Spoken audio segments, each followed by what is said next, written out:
Buenas noches a todos y a todas. Y yo empiezo haciendo agradecimientos. Yo agradezco mucho la invitación por estar aquí esta noche con ustedes. Estoy muy contenta. Y agradezco entonces al maestro Fabián Morales, de la Universidad Católica de Pereira, al maestro Carlos Díaz, director del Programa de Negocios Internacionales de la Universidad Católica de Pereira, y también el maestro Oscar Martínez, de la Universidad Católica de Manizales. Y finalmente agradezco a mi colega brasileña y amiga, a quien mucho admiro, maestra Bárbara Cardoso. Es una alegría inmensa estar aquí y una oportunidad muy especial para mí.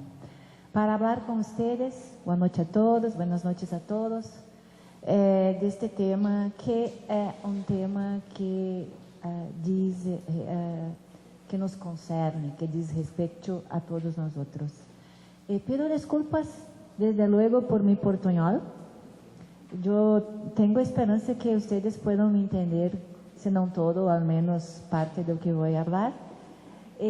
Entonces, do ponto de vista institucional, agradeço muito também a Universidade Católica de Pereira e a Universidade Católica de Manizales e felicito-les por esta sabedoria de reunir duas universidades co-irmãs, vecinas, para tratar em conjunto, de maneira interdisciplinária, transdisciplinária, do tema da justiça de transição.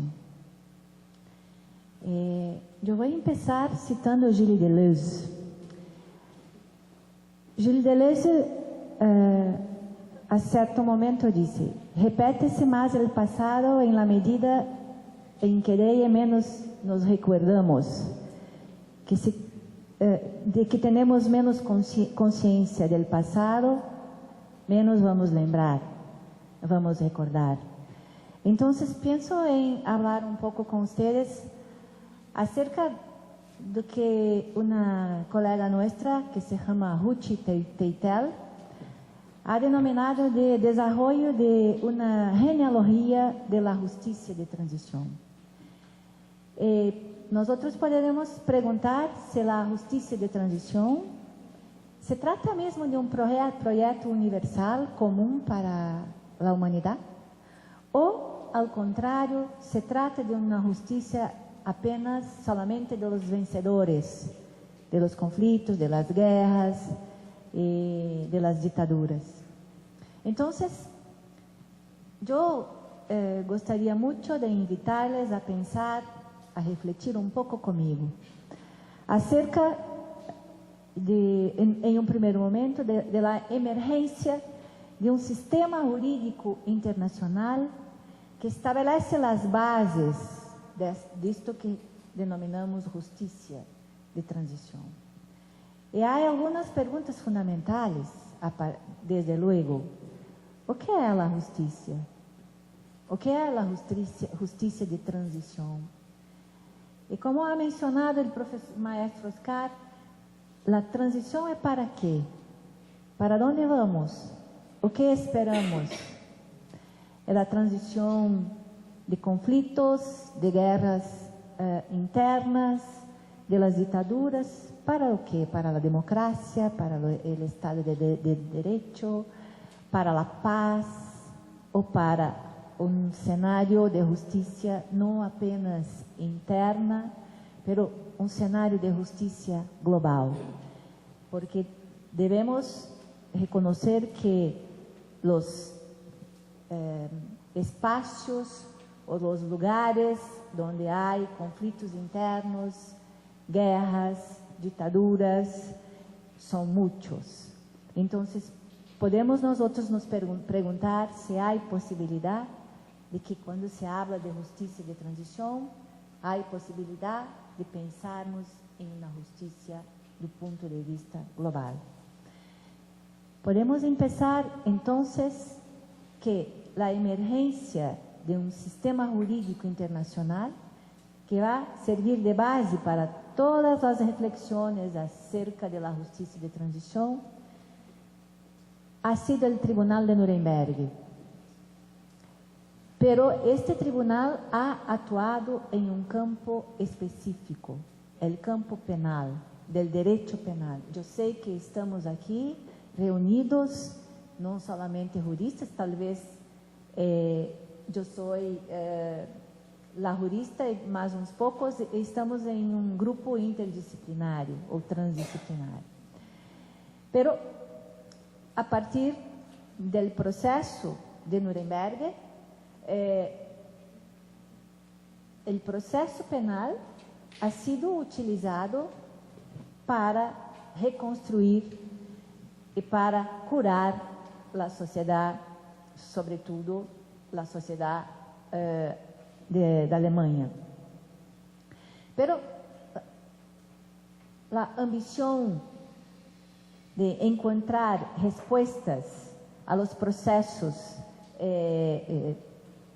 autoritarios, violentos, devastadores, como ha sido la Segunda Guerra Mundial, tal vez apelar para las respuestas jurídicas tan somente y apelar para la respuesta del derecho penal puede ter sido una ambición problemática.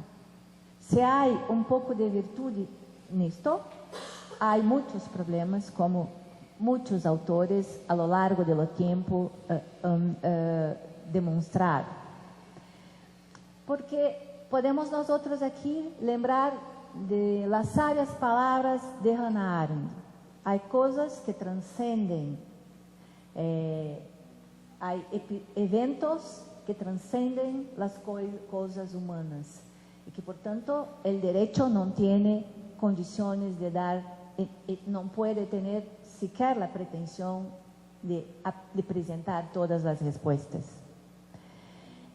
Otro autor que se llama, un autor francés que se llama Marc Osiel, también ha hablado sobre esto, para decir que los crímenes que son cometidos por los estados, como ha sido, como los crímenes de la Segunda Guerra Mundial y tantos otros que conocemos bien, son crímenes administrativos y que exigen respuestas y soluciones no solamente del mundo del derecho. Pero una idea que acompaña los procesos transicionales es que la justicia contribuiría naturalmente para que la paz sea encontrada. Entonces, Nuremberg inaugura, lanza las bases para que la guerra sea por la primera vez juzgada en nombre de la humanidad. Entonces aquí aparece, emerge como categoría que va a se construir a lo largo del tiempo como una categoría jurídico-política, que es la categoría de la humanidad. Entonces podemos perceber la humanidad desplegada del hombre individualmente considerado y del hombre víctima como una categoría jurídico-política.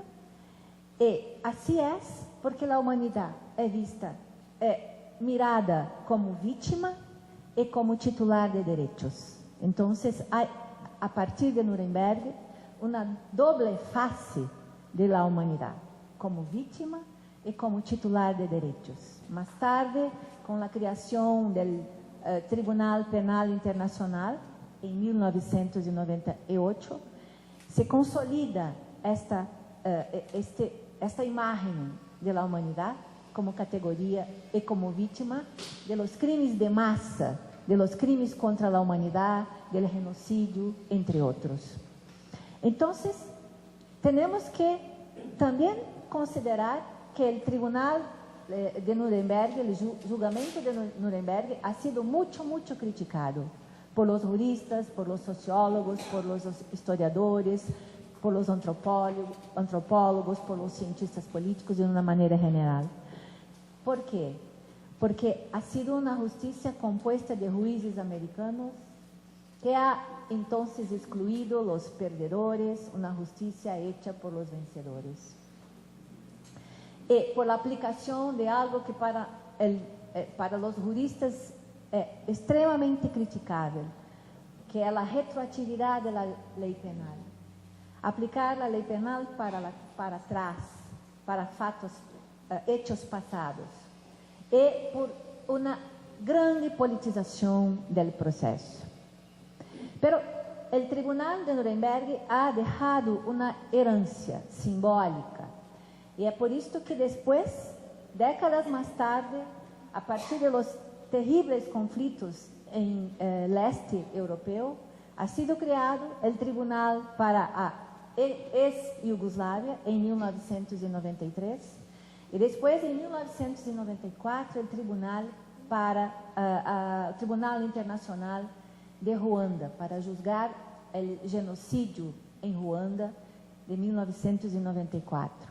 E com isso surge no cenário internacional o que nós podemos denominar de uma diplomacia judiciária internacional, com a criação de uma juridicização internacional que buscava uma moralização das relações internacionais e que ha sido sacramentado mais tarde com outros tribunais, todos involucrados com a perspectiva transicional, com a justiça de transição, como o Tribunal Misto de Serra Leoa, como o Tribunal Misto do Camboja, como o Tribunal Misto do Kosovo. E estas modificações desaguam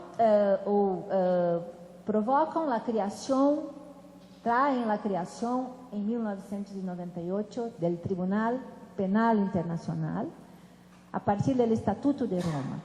E este tribunal empieza a funcionar em 2002, muito timidamente, pero luego veremos que este tribunal ha sido usado de maneira política em suas primeiras atuações. E, portanto, quero chamar a atenção de algo.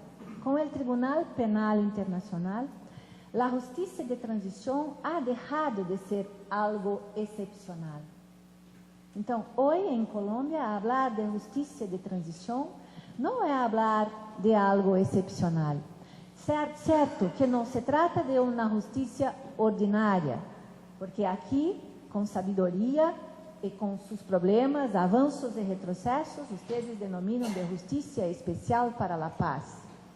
Pero esta justiça especial para a paz, que podemos dizer que talvez seja a mais recente experiência transicional de América e quizá talvez do mundo, com características muito específicas que han sido construídas a lo largo de los 4 anos de realização do Acordo para a Paz de Colômbia. Pero é importante falar que não se trata mais de algo excepcional como ha sido em los primeiros tempos. Pero é curioso que muito pouco de la gente tem conhecimento do que isto seja. Qual é a natureza, quais são os objetivos, quais são as finalidades a serem alcançadas por a justiça transicional. Hoje, em Colômbia, em Brasil, em Argentina, em Peru, em Bolívia, em El Salvador, em Guatemala, em grande número de países das Américas, em Canadá, por toda a África, em muitos países africanos, em leste europeu, em Europa. Então, que vem a ser isto? Em la prática, então, o que percebemos hoje é que este tribunal, que está em Haia, é um tribunal que tem praticado sua experiência jurisdicional, sobretudo para os países do sul global e especificamente para países africanos. Então, este tribunal, que é um tribunal que existe para combater as violações massivas a los crimes contra a humanidade, genocídio, entre outros, sofre las mismas críticas que los derechos humanos tienen sufrido a lo largo del tiempo.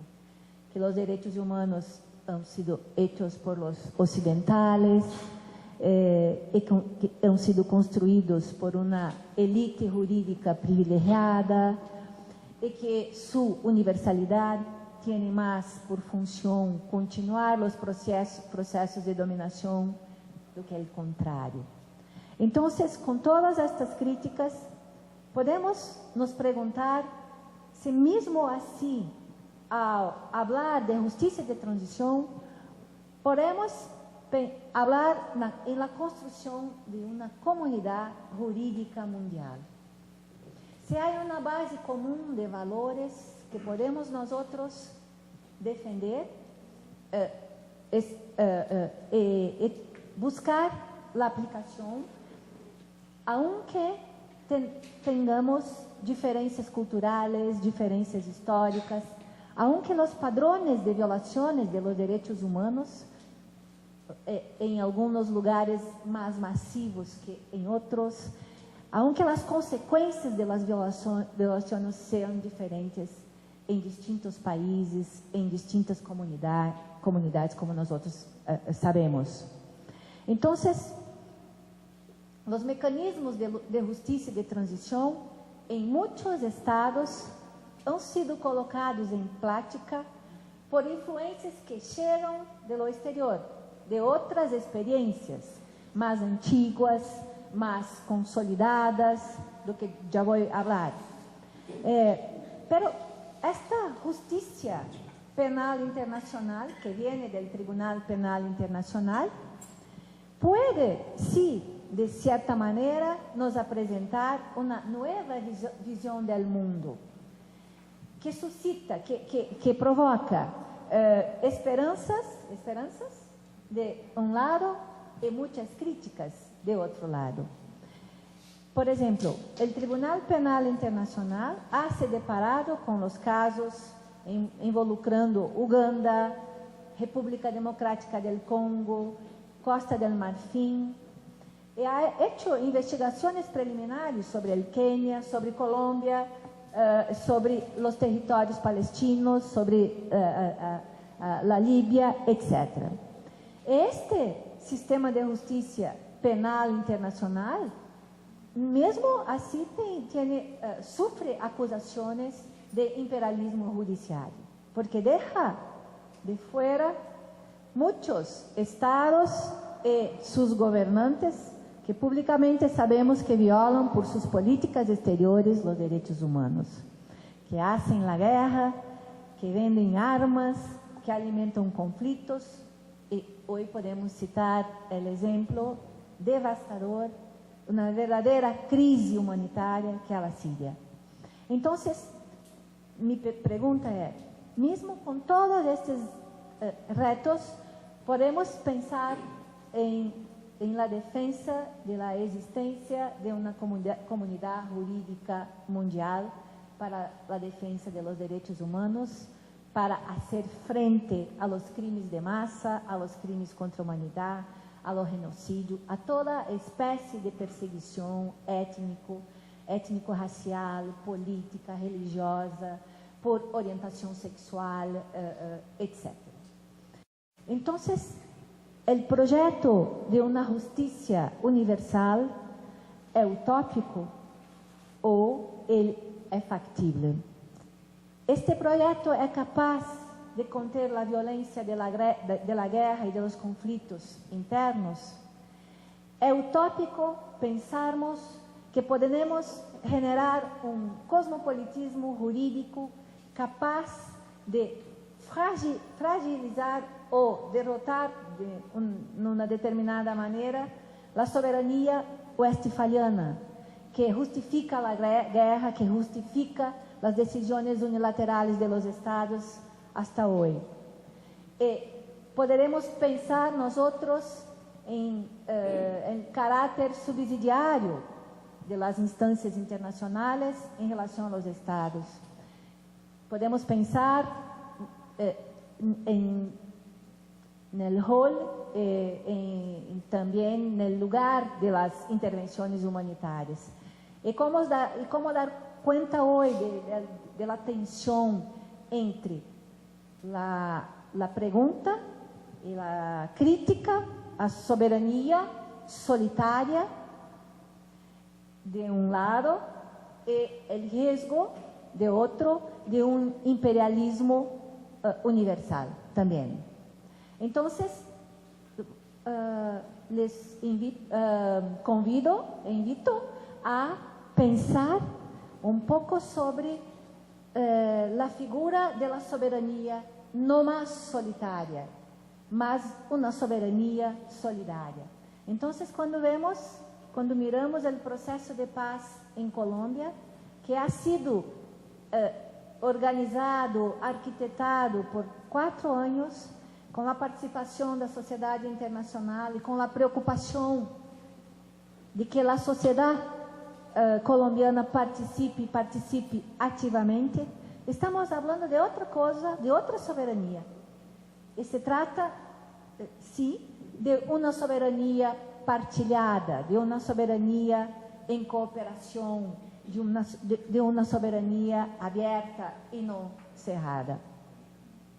Então, las instancias internacionales convocan a una especie de cosmopolitismo moral, pero sin apregoar, sin hacer la defensa de creación de un Estado mundial hegemónico que va a llevar a bancarrota a los Estados. No, por el contrario, la justicia de transición está involucrada con la concepción de una justicia de la justicia de la humanidad como categoría jurídico-política. Y esto nos conduce al desarrollo de que podemos hablar, la Corte Interamericana ha utilizado de manera muy frecuente esta expresión, especialmente se puede mirar bien en los votos del juiz brasileiro Cansado Trindade em la Corte, que é a consciência cosmopolita universal, ou a consciência de la humanidade. Então, depois dessas bases iniciais, temos que pensar sobre a justiça de transição. E se há uma teoria e uma prática de la justiça de transição. Porque si empezamos con Nuremberg, pasamos por las experiencias en el este europeo en la década de 90, y vamos a África y miramos para nuestro continente, en América, para percibir que aquí nuestros procesos transicionales empezaron en la década de 80, ¿no?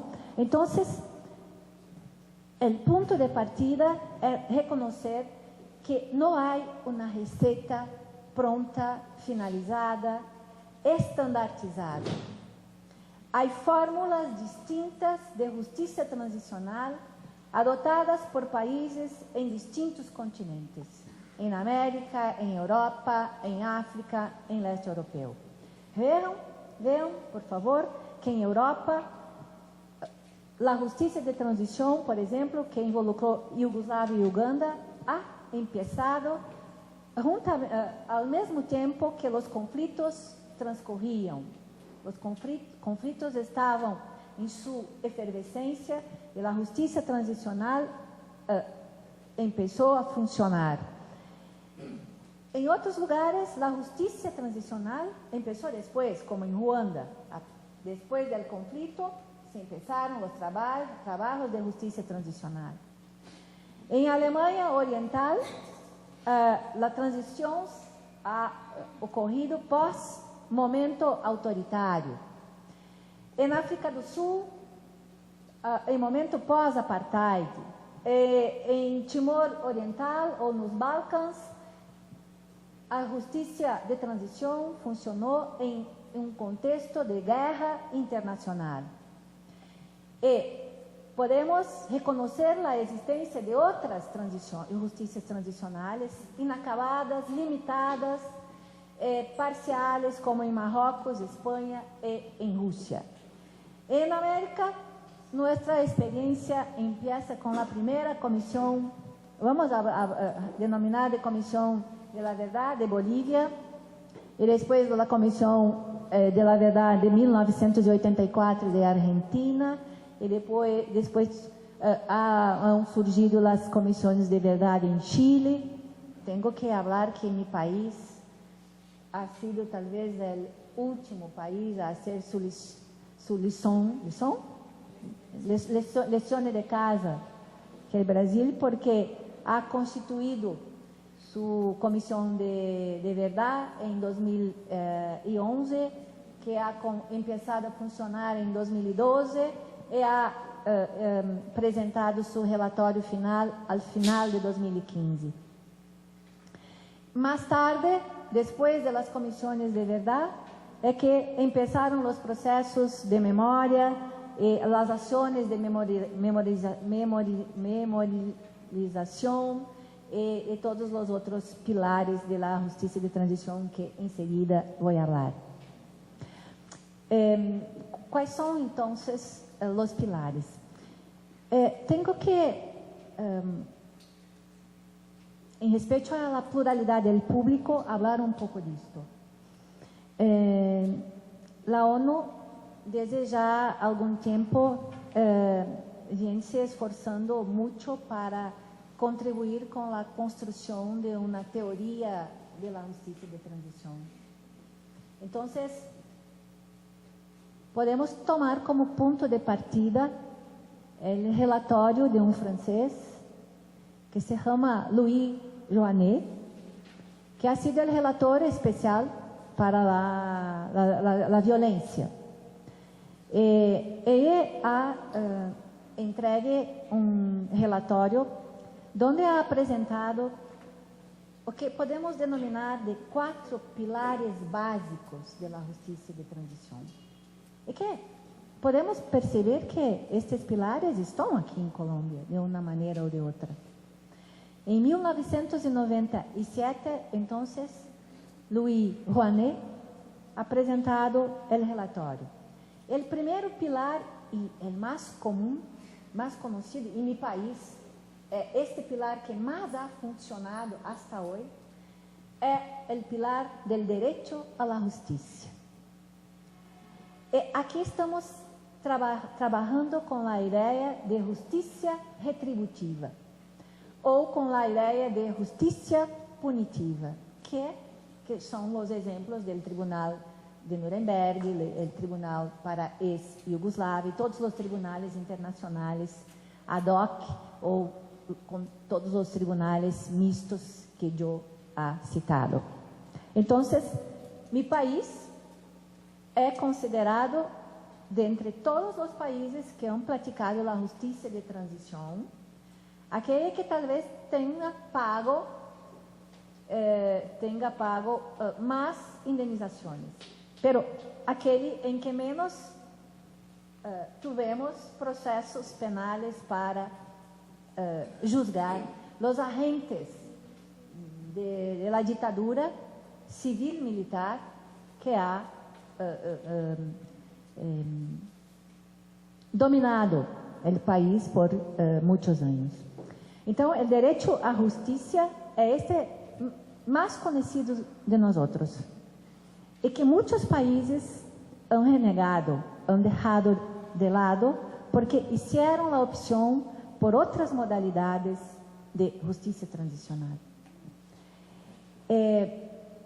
O segundo pilar é o pilar do direito à verdade, que pensamos que podemos reconhecer que parece que que hoje está muito forte em Colômbia.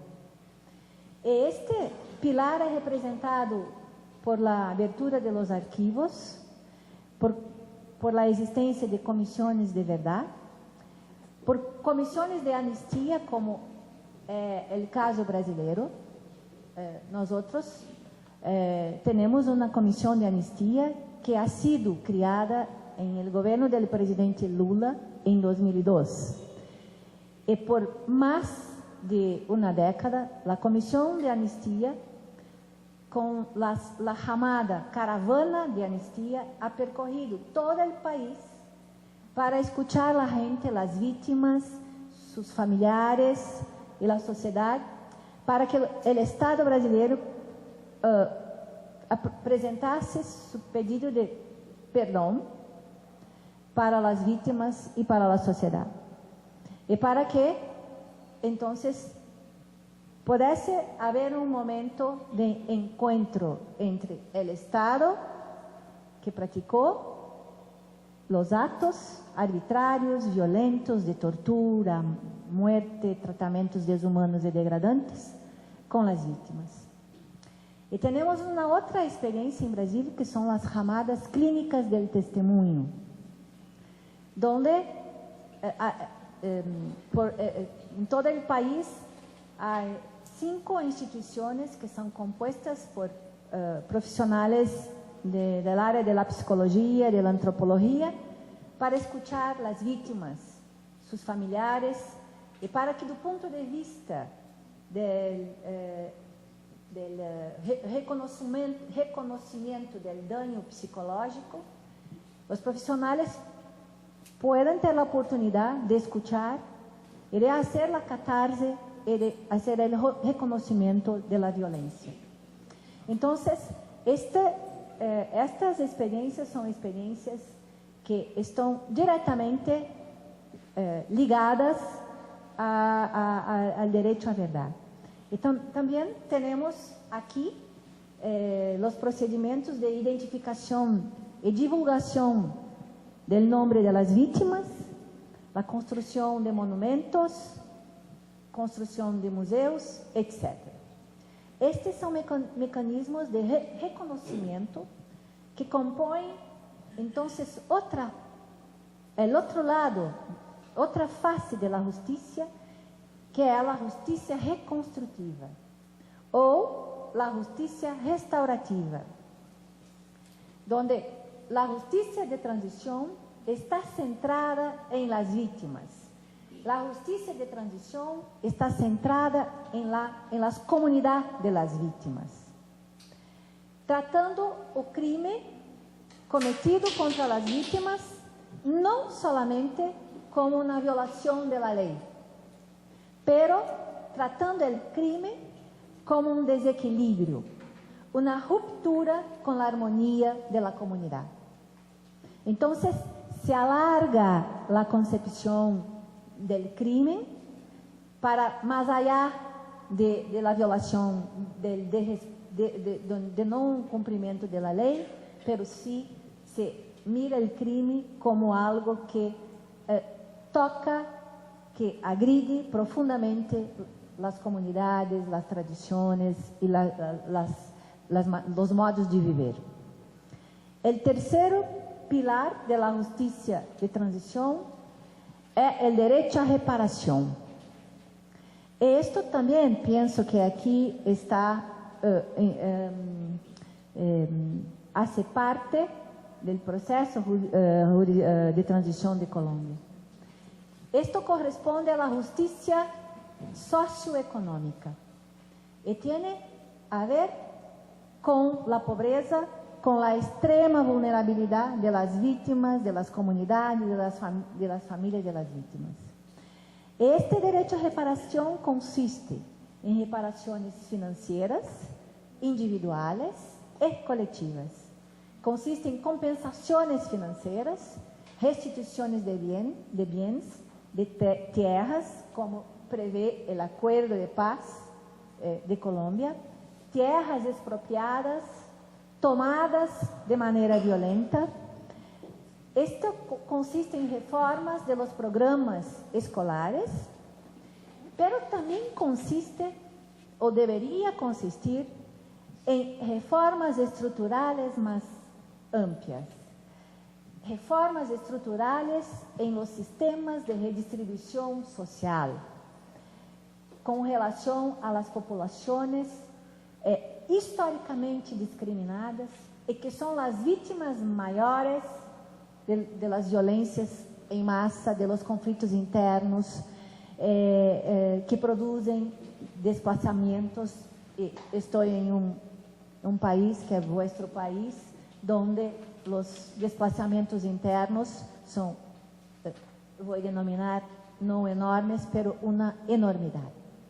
Uma enormidade. Então, ações afirmativas, acesso à educação, reforma dos sistemas de saúde, etc., são reformas estruturais necessárias em los cenários de justiça de transição. E temos que falar aqui que dos 4 pilares,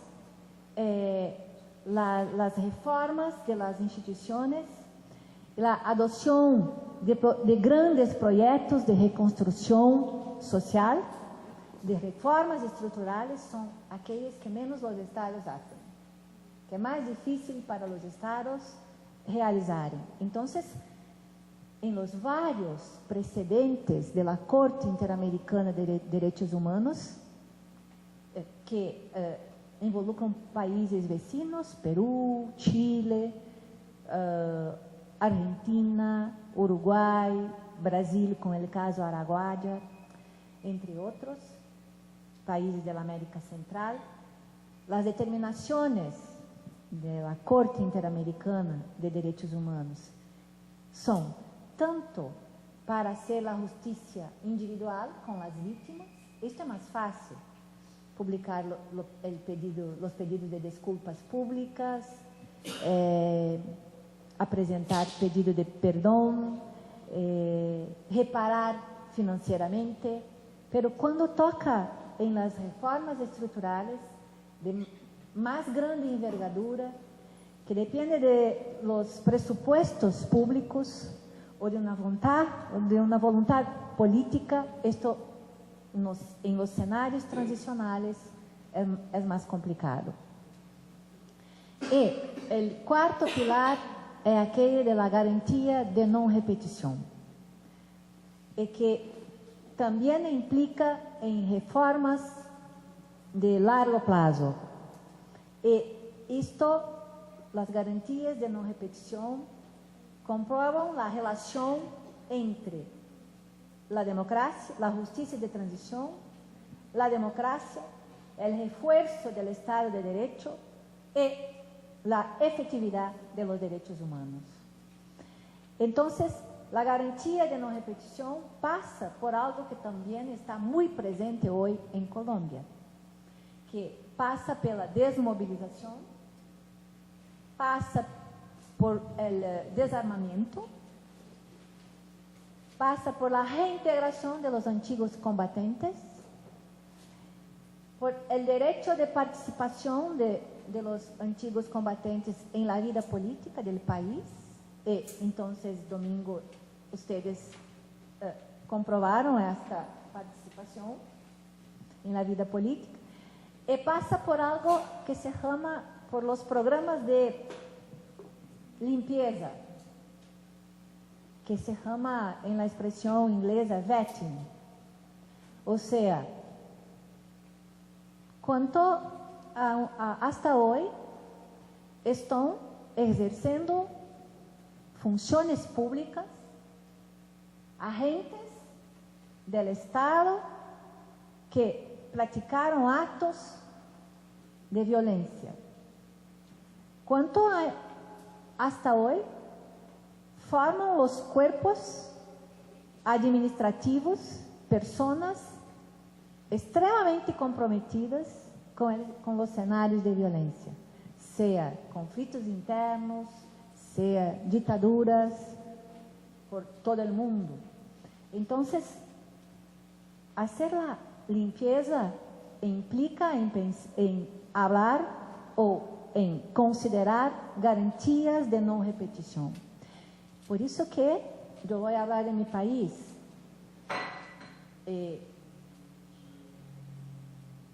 Temos hasta hoje elevados índices de autoritarismo em las instituições. Então, como tenho liberdade acadêmica, porque sou uma professora universitária e exerço minha liberdade acadêmica, temos que pensar hoy, en 2018, la intervención militar en Río de Janeiro, decretada por el gobierno federal de mi país. Cuánto esto replica y cuánto esto demuestra para nosotros que tenemos una heranza autoritaria y que el autoritarismo se repite de otras maneras, pero él existe y está presente en muchas instituciones del Estado que no se reformaron integralmente, que no hicieron la autorreflexión y que, por tanto, reproducen de una manera o de otra expresiones de acciones autoritarias en plena democracia. Por esto que, en el ámbito de la garantía de no repetición, tenemos esto que es fundamental y de que me ocupo hoy: la necesidad de reconstituir las instituciones, la necesidad de colocar las instituciones en padrones que sean padrones armónicos, sincronizados con el Estado de Derecho, con la democracia y con los derechos humanos. Esto se ve en instituciones comuns del Estado: Poder Judiciário, Poder Ejecutivo y Poder Legislativo. Entonces, estos son los 4 pilares de la justicia de transición. Pero tenemos que avanzar un poco más en esta reflexión, porque existe hoy en todo el mundo una vasta doctrina, yo soy jurista, una vasta doctrina jurídica, pero hay una vasta doctrina en el campo de la historia, de la antropología, de la ciencia política, sobre los procesos transicionales, ¿no? Pero yo empecé preguntando, ¿cuál concepción de justicia está en juego? ¿Qué justicia de transición queremos nosotros? ¿Sobre cuáles criterios podemos nosotros avaliar la justicia de transición? Y una pregunta fundamental: ¿ella es universal o rama para consideraciones y comprensiones múltiplas, plurales, considerando las culturas, las tradiciones y los escenarios de violencia y la extensión de las violencias? Entonces, podemos aquí brevemente citar algunas experiencias extranjeras que no han dado inteiramente cierto. Pero talvez tenhamos que pensar que o que importa mesmo é não buscarmos respostas definitivas e acabadas em matéria de justiça transicional. Pero talvez seja importante pensarmos que se tratam de processos dinâmicos, plurales e dinâmicos. E, portanto, há interações distintas, considerando os espaços culturais, o tempo histórico, o Estado, o grado de democracia e, finalmente, as experiências vividas. Então, miren que eu falei que em 1993 se ha criado o Tribunal Internacional para o conflito de la ex-Yugoslavia. Miren que este tribunal, que ha finalizado seus trabalhos em novembro de 2017, não ha conseguido debelar os conflitos internos que involucraram Croácia, Sérvia, Kosovo, porque mesmo que o tribunal tivesse chamado os agentes responsáveis, o presidente do país, e colocar no banco de los réus, as escolas continuaram a ensinar depuração étnica. internamente. La educación reavivó los conflictos étnicos en el este europeo. Entonces, esta justicia que está representada por un tribunal internacional ha sido compelida por presión de ONGs a criar sus comisiones de verdad, inspiradas en la Comisión de Verdad del África do Sul, porque la justicia solamente no há no proceso simplesmente com as condenações, com a justiça então punitiva. Então, este modelo não ha dado certo únicamente a justiça penal. Ha sido necessário lançar mano de los outros pilares de la justiça de transição para promover la paz, para reduzir los conflitos internos en el este europeo. Lo mismo se puede hablar de Uganda. Uganda tiene una historia, porque había una separación, y hasta hoy, entre los pueblos del sur y los pueblos del norte.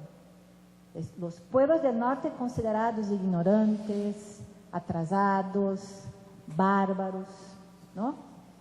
Y este pueblo se llama Acholi.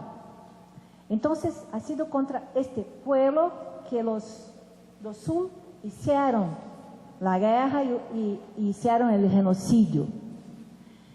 Pero, ¿cómo resolver, cómo dar respuestas a este conflicto que ha exterminado millones de personas? Entonces, Uganda ha decidido lançar mano de la tradição. Essa tradição se chamava mato ou puti, ou seja, tomar a bebida amarga, sentar-se uns com os outros e acertar suas diferenças. Tomando uma bebida amarga, está todo bem. Não estava todo bem porque não conseguiram se reconciliar, porque os conflitos eram mais antigos, mais profundos.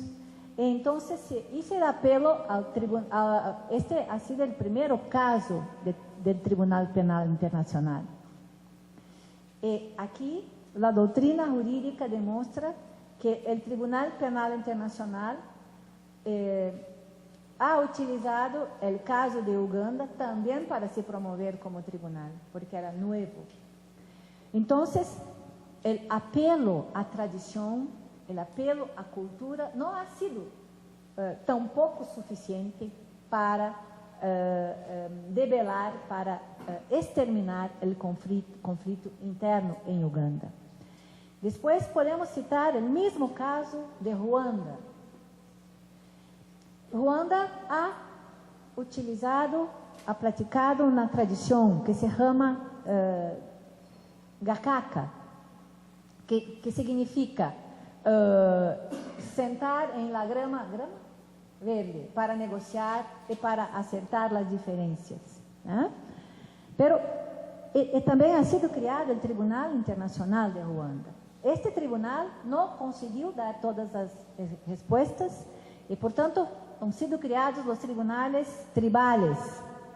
Pero estes tribunales ignoraram totalmente as consequências socioeconômicas do conflito, em um país em que mais de 1 milhão de pessoas, entre Tutsis e Hutus, han sido mortos.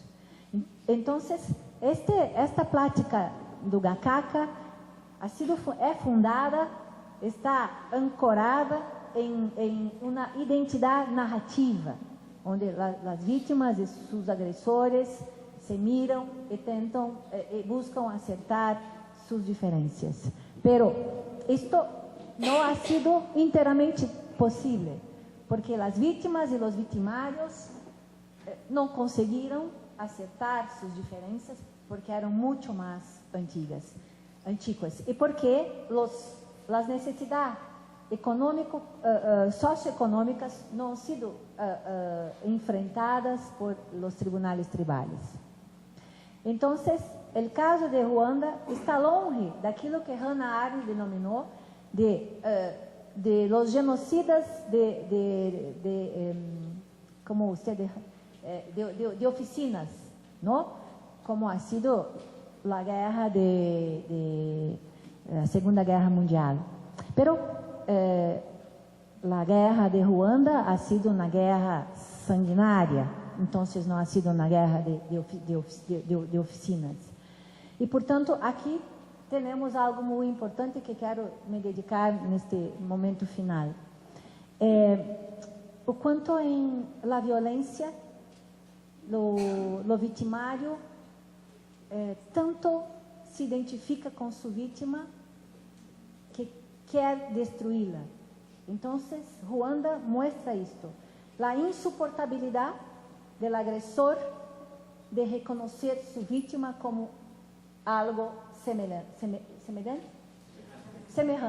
E então saca fora o nariz, a orelha e todo para absolutamente desnaturalizar o humano. Esto ha sido la gran atrocidade da guerra de Ruanda. Então, o último exemplo viene da África do Sul, com as comissões de verdade e reconciliação, que tiveram muitos problemas também, reconhecidos por la doutrina internacional. Porque isto está reconhecido em el hecho que 2/3 de los africanos entendiam que as revelações públicas agravaram os conflitos raciais em África do Sul. As curas individuais e a reconciliação foram mais promessas, mais artículos de fé que propriamente produziram a paz, a reconciliação e o perdão em África do Sul. Miren que hasta hoy há gente que ingressa com processos judiciais buscando reparação financeira, porque não concordaram com o perdão e com a reconciliação. Com isto quero falar a vocês que não há uma fórmula, não há estándar, não há solo caminho para a prática da justiça de transição. Havia muitas coisas para falar sobre isto, mas o tema é muito vasto. Pero apenas gostaria muito de invitar-les a pensar, finalmente, que é necessário, e aqui eu vou me referir a uma colega francesa que ha se dedicado durante muito tempo a falar de justiça transicional e a investigar os processos transicionais, que se chama Cora Andriot. A professora Cora nos fala sobre algumas projeções da justiça de transição. Temos, em primeiro lugar, que ultrapassar o formalismo liberal, que está preocupado tão somente com os aspectos procedimentales da justiça de transição e que genera a aculturação dos processos transicionais. Deveremos nós reconhecer que o direito tem como compromisso considerar as oportunidades reais de las pessoas. E estas oportunidades reais também devem ser consideradas por el Estado. Oportunidades que deverão ser dadas a los cidadãos e a las vítimas, de uma maneira general. Então, esta é uma sugestão para os colombianos.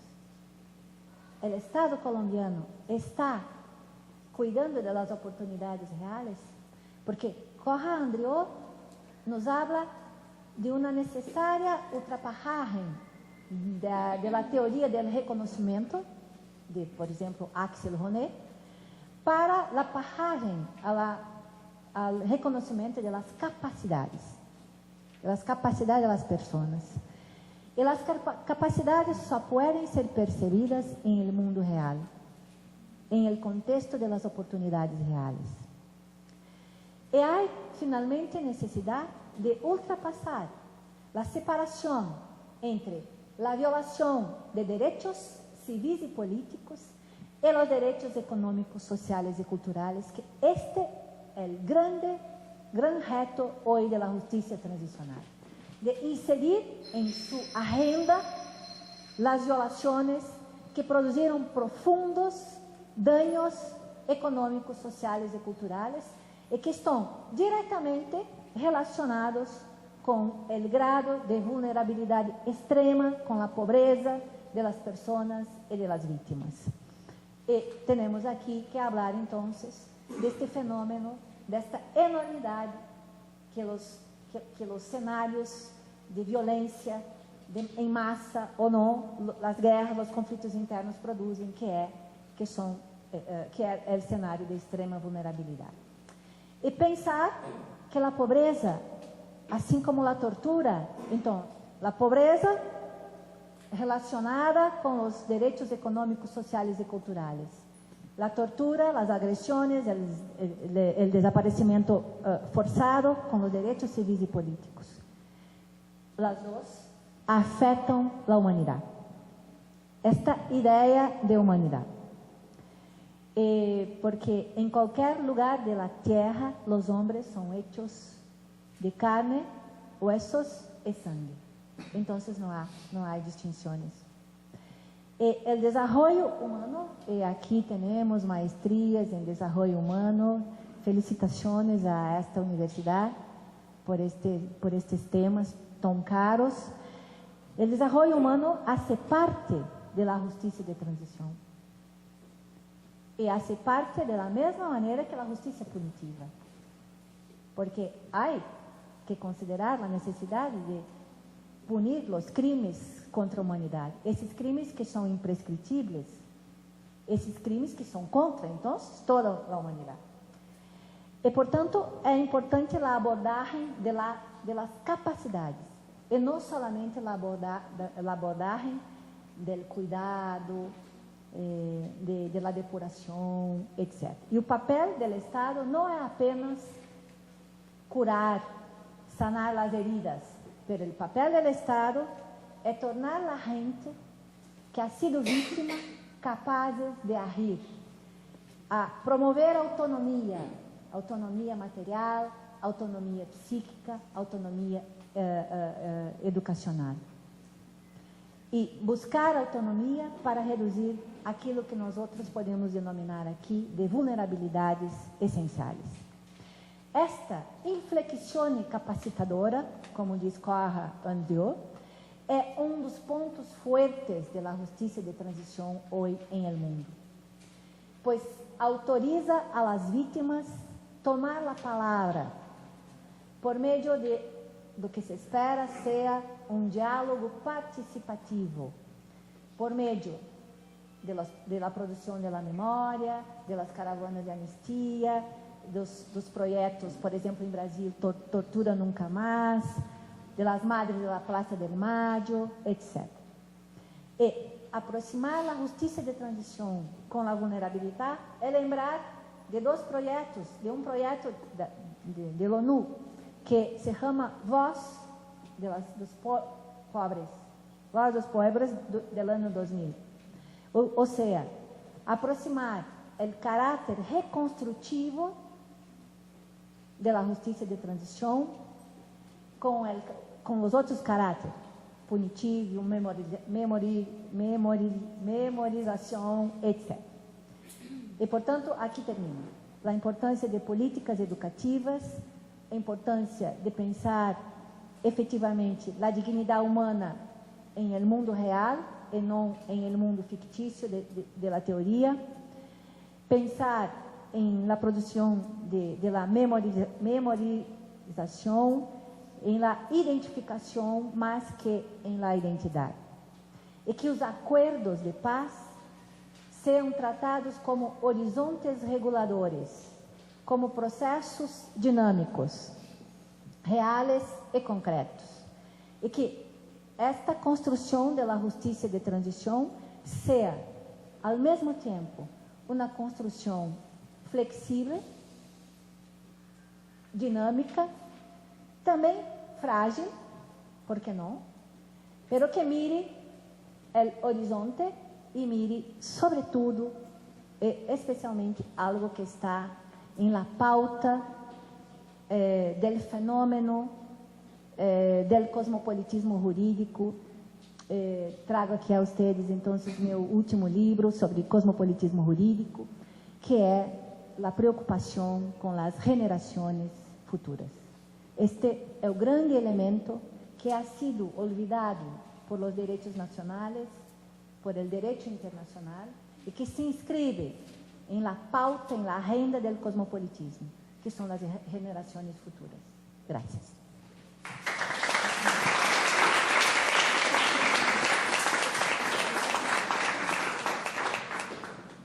Agradecemos a la profesora Yania por su ponencia y vamos a tener un ratico para conversar, ya sea para hacer preguntas, ya sea para complementar, para contar un poco también desde la experiencia del país para ella, también lo que nosotros estamos viviendo.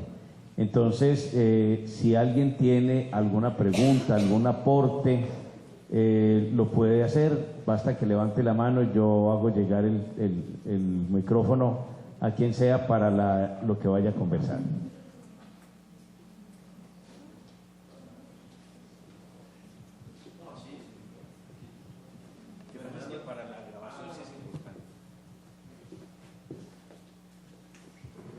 Buenas noches, mi nombre es Steven García, estudiante de Administración Pública de 10º semestre. Durante su intervención, que obviamente aplaudo, tiene un contexto mundial, pero me surgen varias dudas al respecto en cuanto al conflicto colombiano. Usted nos mencionaba sobre Alemania, sobre Uganda, pero yo siempre he pensado y he sido muy crítico. De hecho, yo apoyé el proceso de paz, pues voté el sí, pero cuando ya después el proceso que se ha venido implementando, lo que se ha venido observando por parte del gobierno nacional, me surgen muchas incógnitas con lo que usted nos ha hablado. Primero, en cuanto a los espacios geográficos, para mí sería muy difícil tratar de describir la guerra de África y Alemania con la guerra colombiana, puesto que la geografía no nos permite, digámoslo así, vista desde un punto militar, pues tener diferentes herramientas como para ir y opacar a través de la fuerza a los grupos subversivos. Mientras que en Alemania y en África, pues obviamente contaban con llanuras, nosotros contamos con montañas. Y obviamente en cuanto a eso, el armamento, pues obviamente no puede ser cargado por un soldado, sino a través de bestias. Entonces, en cuanto a eso, me empieza como a surgir todo eso en el tema geográfico. También le percibí que usted hablaba sobre cómo hacer una reforma del Estado. Percibí de pronto de que usted implementa una constituyente. O sea, de pronto usted está de acuerdo en que Colombia reforme la constitución política que hoy tenemos. En cuanto a materia financiera, todo lo que se hablaba sobre museos, educación, viendo el proceso de paz que se firmó, indiscutiblemente ha dejado las finanzas del país, esto en materia de finanzas públicas, pues las finanzas públicas de nuestro país están muy golpeadas. Cuando todo el mundo quiere, por ejemplo, lo que veíamos el domingo, los jóvenes impulsando el voto en blanco, un ejemplo claro con eso. No saben el daño tan grande que le hubieran hecho a las finanzas del país cuando habría que volver a otras elecciones. Entonces eso acarrea muchas consecuencias, eso en materia financiera, y cómo se va a hacer con museos, con todo este tema, cuando pues obviamente estamos tan golpeados. En cuanto al tema de reparación que los victimarios hablaban, ¿cómo vamos a reparar cuando se firmó un acuerdo y la Fiscalía General de la Nación ha venido sacando a la luz pública todos los bienes que aún la misma FARC no habían, digámoslo así, dado a conocer. La línea de supermercados, todo lo que se ha venido pues saliendo a la luz pública. Y en cuanto a ese tema de la moral, yo pienso que me gusta mucho cuando usted nos hablaba de ese país que soñamos, de qué rico sería Colombia, o qué rico sería un proceso de paz desde nuestro pensamiento, ¿cierto? Donde no hubiera cualquier infinidad de conflictos, pero la realidad de nosotros es demasiadamente cruel. Cuando ahorita el 20 de julio, el domingo pasaron las elecciones y no hablaron sobre cuántos senadores fueron, de cuántos representantes llegaron, sino de que el uno le ganó al otro en una consulta de apenas de precandidaturas presidenciales. Cuando en mayo 27 el país en este tiempo se va a volcar a que las elecciones presidenciales sean en la primera vuelta. Entonces mire todo lo que nos vamos a encontrar con eso sumado al 20 de julio, cómo va a ser la posesión, digámoslo, la posesión de todo el Congreso, que es en plena plenaria, solamente 10 miembros de las FARC contra el resto de todo eso. ¿Cómo va a ser ese proceso ahí? Bueno, y en tema de crímenes del Estado, sí quisiera que nos explicara mucho cuando usted hablaba sobre crímenes del Estado, es igual a crímenes administrativos. Qué pena tantas preguntas, pero sé que... Bueno, ¿alguna pregunta, intervención más? Tenemos solamente como 7 u 8 minutos para terminar. Cada vez que uno intenta acercarse a lecturas de dinámicas transicionales aplicadas a nivel mundial, cada vez que uno lee lo que ha pasado a nivel global, en el caso de Ruanda, en el caso de Centroamérica, en el caso de América del Sur, cada intento de lectura que uno plantea, lo que uno reconoce es más frustraciones que hallazgos. Cada vez que la Corte interviene y que uno lee en detalle lo que pasa a nivel como puntual, uno reconoce fundamentalmente cómo la Corte omite parte de la verdad y lo estructural queda de lado. Siempre queda el discurso de la inclusión, el discurso que permite la lectura de lo que pasó. Creo que las Cortes internacionales investigan porque lo hacen, pero no juzgan de forma, digamos, pertinente, amplia y debida.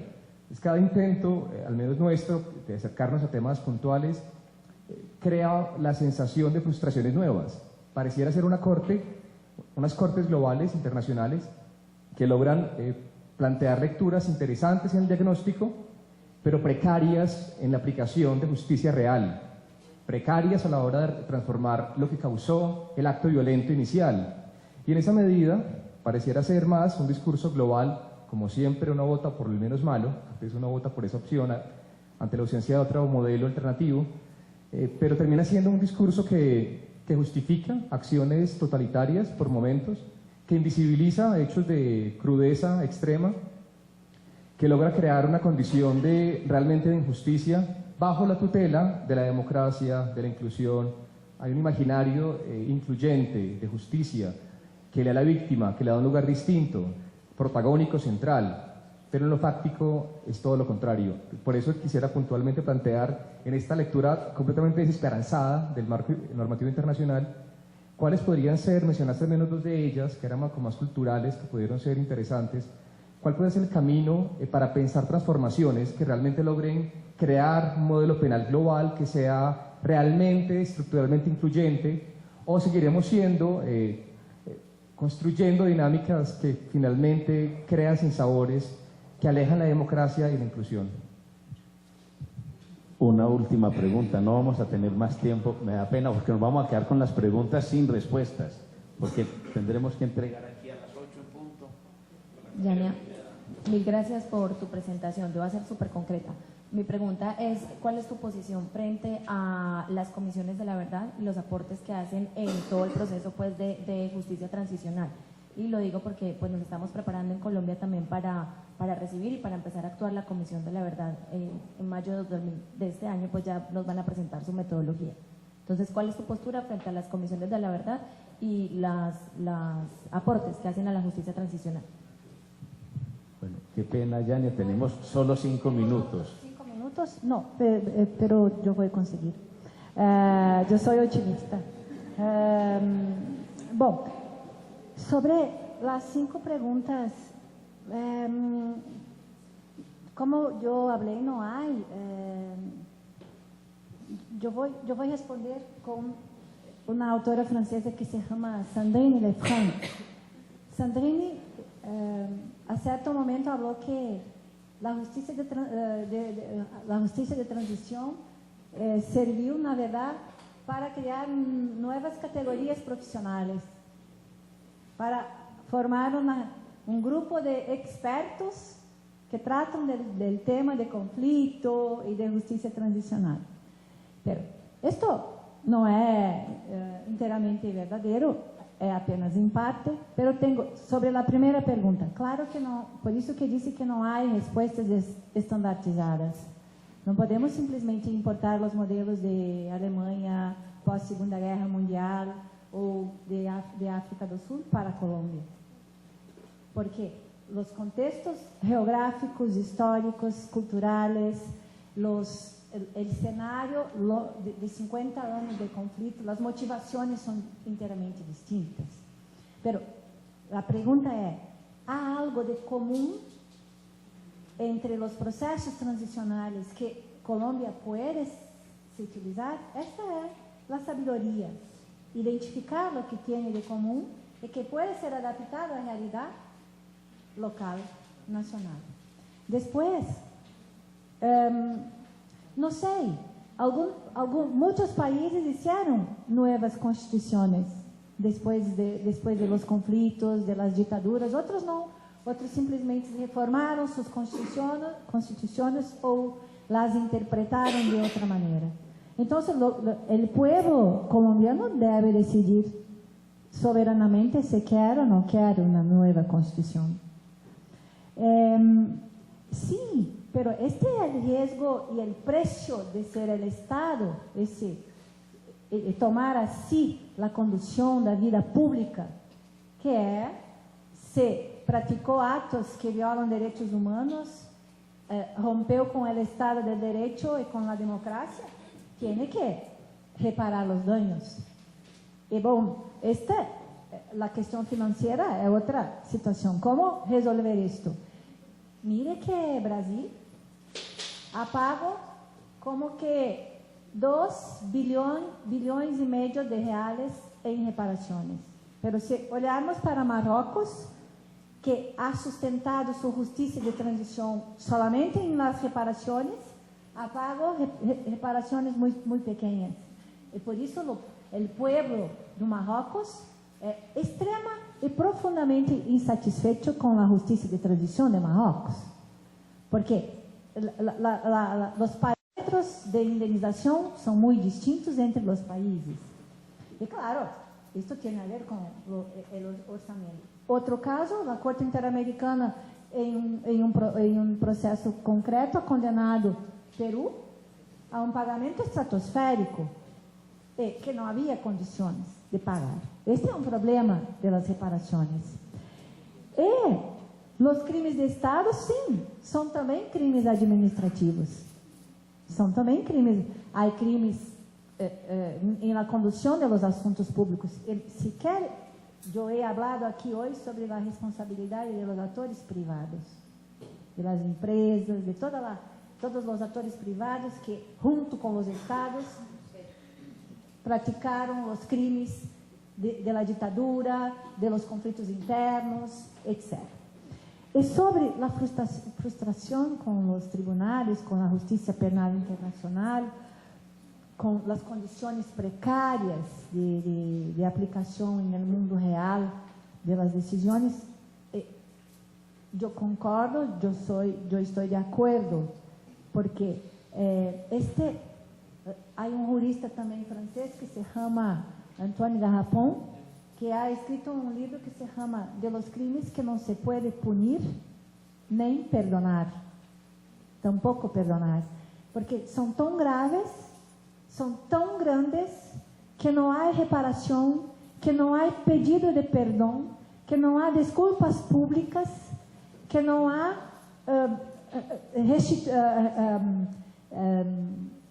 reconstituição das instituições que seja capaz de volver ao status quo, porque são não se consegue perdonar nem tampouco reparar. Aqui está, fuera todas as debilidades da justiça que nós todos conhecemos, estruturais,